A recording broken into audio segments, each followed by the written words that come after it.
I appreciate the President finally speaking to the American people tonight about the ongoing situation in Syria and throughout the Middle East.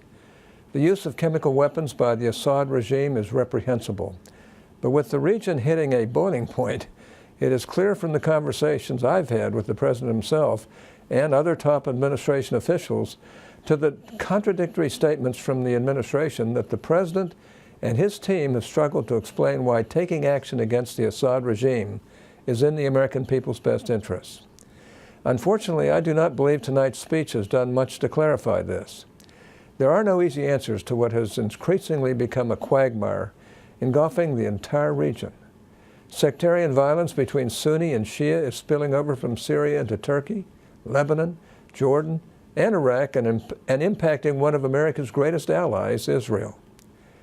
There are no clear lines of who the, quote, good guys, unquote, are, with the Assad regime backed by Iran and its terrorist Hezbollah arm, and some of the rebels opposing the Syrian regime allied with al-Qaeda affiliates. While the President may have decided to delay a congressional vote authorizing military action in Syria, the core question remains: what is the President's long-term strategy, not only in this war-torn country, but for the entire region?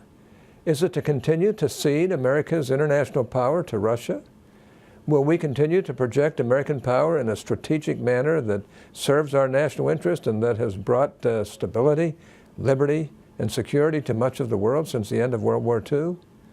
What is clear is that launching a few missiles will do nothing to end Syria's civil war, and is neither a real strategy to stop the deployment of chemical weapons in Syria, nor a guarantee that chemical weapons won't be used in the future by the Assad regime. That is not a plan for the region. That's why I continue to have strong reservations about authorizing the use of force against Syria. A diplomatic resolution is always preferred over military action. But what would that resolution entail? And who will broker it?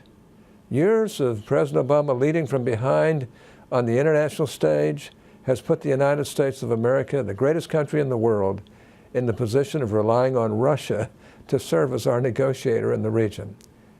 That's not something anybody should feel comfortable about, but because of the President's failure to lead or confront the challenges facing the Middle East, that's where we find ourselves.